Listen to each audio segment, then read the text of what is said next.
यदि प्रेम का मतलब सिर्फ पा लेना होता तो हर हृदय में राधा कृष्ण का नाम नहीं होता। मैं ना तो तुम्हारी महंगी भीड़ से प्रसन्न होता हूँ, न दिखावटी दान दयालुता से। अगर मेरे मन को हरना है तो मुझे प्रेम से पुकारो, मैं हाजिर हो जाऊंगा। प्रेम वो नहीं जो इजहार किया जाए, प्रेम तो वो है जो महसूस किया जाए। प्रेम वो नहीं जो पाया जाए, प्रेम तो वो है जो जिया जाए। सच्चा प्रेम वो होता है जिसमें दूर रहने के बाद भी हर पल दिल में उसी इंसान का नाम हो। प्रेमी का सबसे बड़ा सहारा उसका प्रेम ही होता है। जिस प्रेम में प्रमाण देना पड़े वह प्रेम नहीं है। प्रेम को प्रमाण की नहीं, समझने की जरूरत होती है। जिससे प्रेम करते हो उसे समझने की कोशिश करो। परखने के लिए तो सारी दुनिया पड़ी है। सृष्टि में एक प्रेम ही है जो लाख प्रयत्न करो खत्म करने का, लेकिन वो बढ़ता ही जाता है। प्रेम अगर सच्चा होगा तो वो आपकी परीक्षा नहीं प्रतीक्षा करेगा। जिस पर राधा को गुमान है यही वही कृष्ण है जो राधा के दिल हर जगह विराजमान है। समय देखकर नहीं, समय देकर प्रेम करना सीखो। जहां आपकी कोई कीमत नहीं है वहां पर रुकना अनुचित है। चाहे वो किसी का घर हो या किसी का दिल, प्रेम में कोई वियोग नहीं होता। प्रेम ही अंतिम योग है, अंतिम मिलन है। दिल से जो दिया जा सकता है वो हाथ से नहीं, और मौन से जो कहा जा सकता है वो शब्द से नहीं। अपने कभी छोड़कर नहीं जाते, और जो चले जाए वो अपने नहीं होते। प्रेम सुख के साथ दुख भी लाता है, पर जो उस दुख को सुख समझता है उसका प्रेम शुद्ध और सच्चा है। जब किसी के साथ भूत, वर्तमान और भविष्य समय के विचार आते हैं, बस वहीं से प्रेम का जन्म होता है। किसी से प्रेम करने की कोई वजह नहीं होती। प्रेम तो सिर्फ प्रेम है। यदि वजह है तो वो प्रेम नहीं पसंद है। जो मनुष्य मनुष्य से प्रेम नहीं कर सकता वह परमात्मा से कभी प्रेम नहीं कर सकता। सब झूठा हो सकता है मगर प्रेम में बहाए आंसू नहीं। प्रेम और आस्था दोनों पर किसी का जोर नहीं। ये मन जहां लग जाए वहीं ईश्वर नजर आता है। प्रेम में दर्द हर एक को मिलता है, बस जो सह जाता है वो प्रेम निभा जाता है। मुक्ति की इच्छा का अंत हो जाना ही मुक्ति है, और प्रेम की तलाश का अंत हो जाना ही प्रेम है। हर एक चीज तब तक सुंदर है जब तक आप उसे प्रेम करते हैं। कभी कभी उनसे भी दूर होना पड़ता है जिनके साथ हम पूरी जिंदगी गुजारना चाहते हैं। जिंदगी में सच्चे प्रेम का मतलब सिर्फ वही जानता है जिसने कभी सच्चा प्रेम करके खो दिया हो। प्रेम तो आखिर प्रेम है, आज नहीं तो कल जरूर होगा। प्रेम में स्वतंत्रता दी जाती है, अधिकार नहीं पाया जाता। प्रेम का अर्थ है कि सभी सुख, दुख और मोह से परे रहना। शादी करने के बाद किसी और से प्रेम करना गलत है, तो प्रेम होने के बाद किसी और से शादी करना भी गलत है। अहंकार करने पर इंसान की प्रतिष्ठा, वंश, वैभव तीनों ही चले जाते हैं। विश्वास ना हो, कौरव और कंस का अंत देख लो। मुश्किल वक्त हमारे लिए आईने की तरह होता है जो हमारी क्षमताओं का सही आभास हमें कराता है। सभी प्रकार के हथियारों में समय ही सर्वोपरि है, क्योंकि समय सब कुछ मार देता है। किसी दूसरे के जीवन के साथ पूर्ण रूप से जीने से अच्छा है कि हम अपने स्वयं के भाग्य के अनुसार अपूर्ण जिए।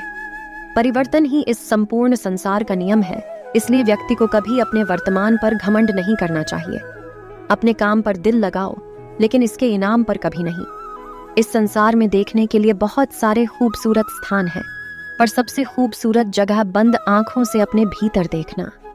प्रेम का अर्थ विवाह करना नहीं होता, बल्कि पूरी निष्ठा के साथ समर्पण करना होता है। व्यक्ति को अपने आप को सदैव ईश्वर को समर्पित कर देना चाहिए, तभी वह दुखों, चिंता और परेशानियों से मुक्त रह सकता है। माफ करना और शांत रहना सीखिए। व्यक्ति को अपनी इंद्रियों को वश में रखने के लिए बुद्धि और मन को नियंत्रित रखना होगा। जो होने वाला है वो होकर ही रहता है, और जो नहीं होने वाला वह कभी नहीं होता। ऐसा निश्चय जिनकी बुद्धि में होता है उन्हें चिंता कभी नहीं सताती है। किसी भी व्यक्ति को ना तो समय से पहले और ना ही भाग्य से अधिक कुछ मिलता है, लेकिन उसे सदैव पाने के लिए प्रयत्नशील रहना चाहिए। श्री कृष्ण कहते हैं, इंसान हमेशा अपने भाग्य को कोसता है, ये जानते हुए भी कि भाग्य से भी ऊंचा उसका कर्म है जो स्वयं के हाथों में है।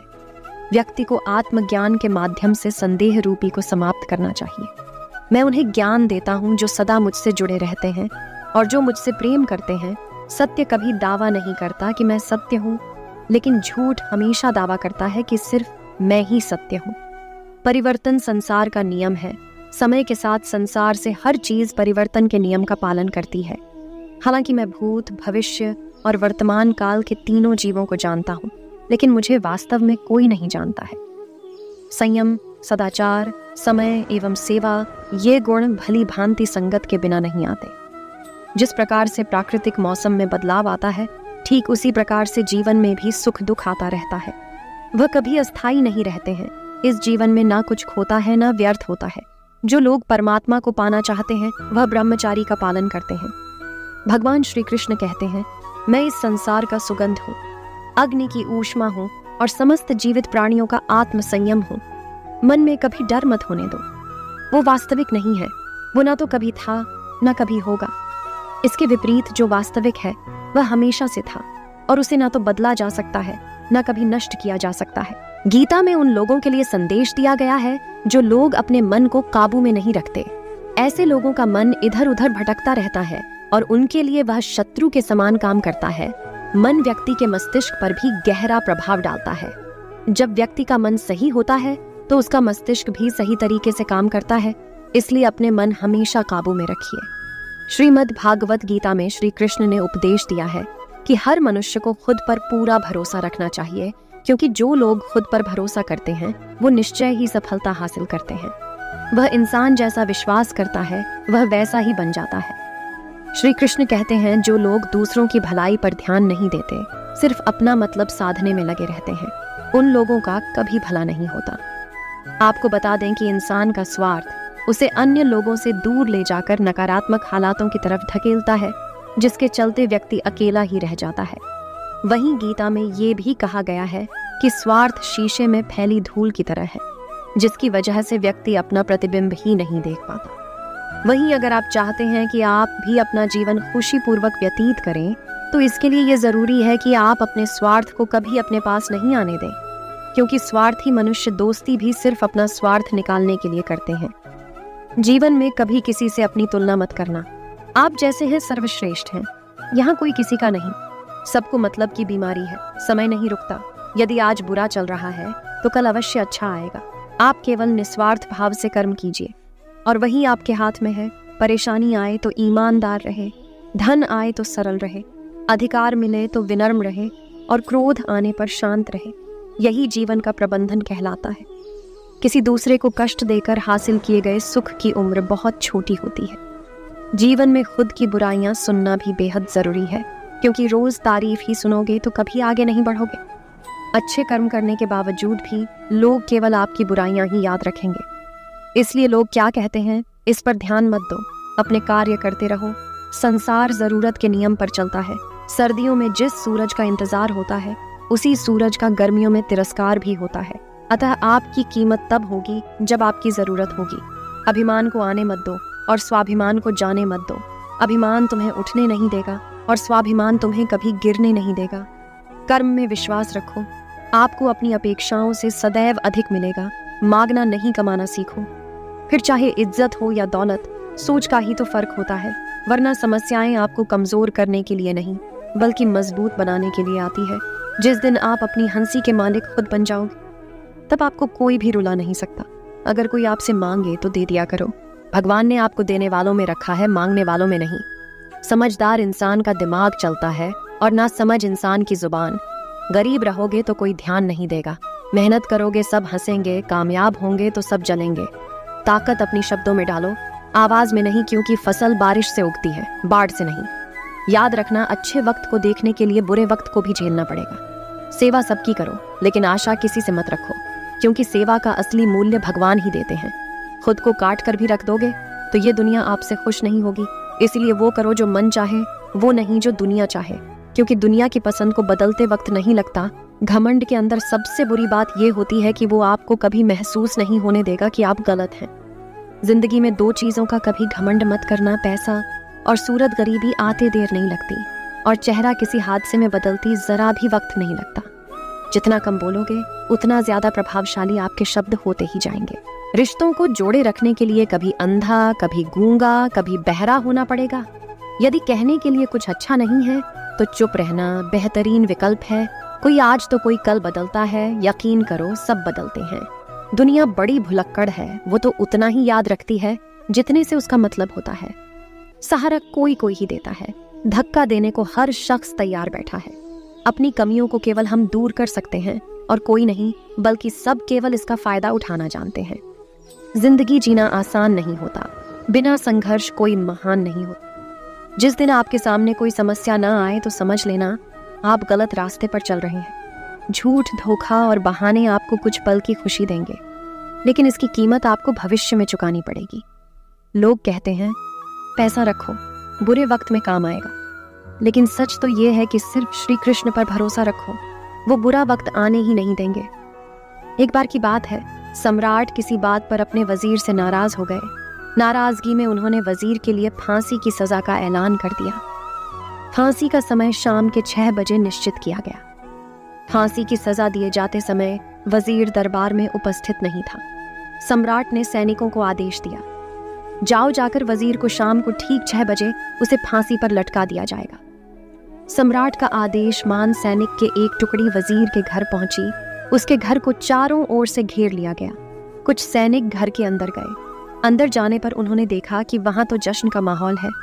उस दिन वजीर का जन्मदिन था। उसके घर पर रिश्तेदारों और दोस्तों की चहल पहल थी। संगीत बज रहा था, नाच गाना चल रहा था, पूरे घर में भगवान की खुशबू फैल रही थी। कुल मिलाकर वहां माहौल बड़ा खुशनुमा था। सैनिकों ने भरी में ऐलान कर वजीर को फांसी की सजा के बारे में बताया। ये भी बताया कि फांसी शाम 6 बजे दी जाएगी। ये ऐलान सुनकर वहां मौजूद हर शख्स हैरान रह गया। फौरन संगीत और नाच गाना बंद कर दिया गया।